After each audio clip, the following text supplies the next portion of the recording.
Hi everyone, today I'm going to be presenting a review of a journal article related to my final project topic, which focuses on ACL rupture in female soccer players. The article I reviewed is titled Biomechanical Measures of Neuromuscular Control and Valgus Loading of the Knee Predict Anterior Cruciate Ligament Injury Risk in Female Athletes. It was written by Hewitt, Meyer, and Ford and published in the American Journal of Sports Medicine.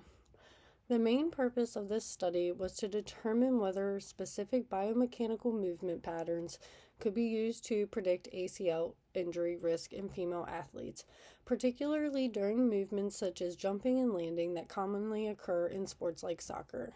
I selected this article because female soccer players experience a much higher rate of non contact ACL injuries compared to males, and this study helps explain why that risk is so high from a biomechanical perspective. It also provides scientific evidence that movement patterns can be analyzed to help prevent injuries. The biomechanical measurement devices used in this study were three-dimensional motion capture systems and force plates. Motion capture systems tracked joint movement using reflective markers and cameras, while the force plates measured ground reaction forces during landing. For the methods, participants performed jump landing tasks designed to stimulate sport movements that place stress on the knee joint. Reflective markers were placed on key anatomical landmarks of the lower body, and multiple cameras recorded movement using a 3D motion capture system. The software calculated joint angles, knee valgus, and overall movement patterns, which allowed the researchers to evaluate how the knee moved during landing. At the same time, participants landed on force plates, which measured ground reaction forces and loading rates. By combining motion capture data with force plate data, the researchers were able to calculate joint movements and the forces acting on the knee.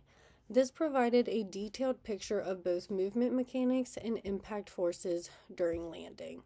After testing, the athletes were followed over time to see which individuals later suffered ACL injuries. The results showed that athletes who later tore their ACL demonstrated greater knee valgus angles during landing.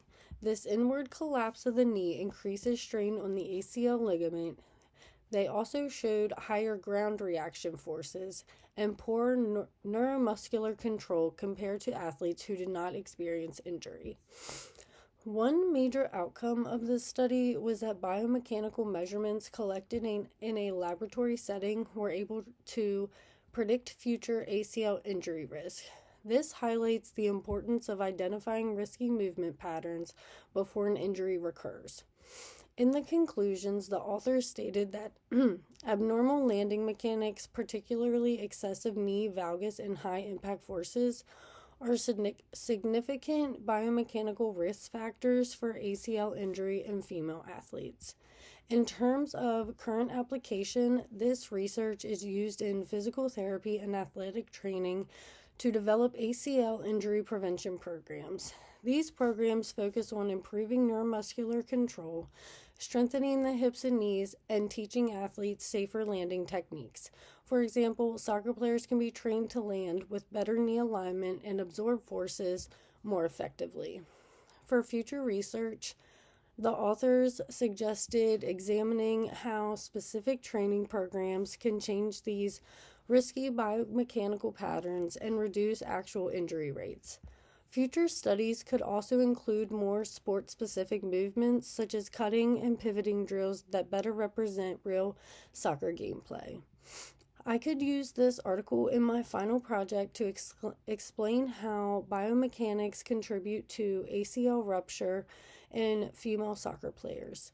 It provides scientific support for injury prevention strategies and demonstrates how biomechanical measurement devices can be used to identify high-risk movement patterns. For my analysis, I believe this article was well designed because it used objective biomechanical instruments rather than subjective observation.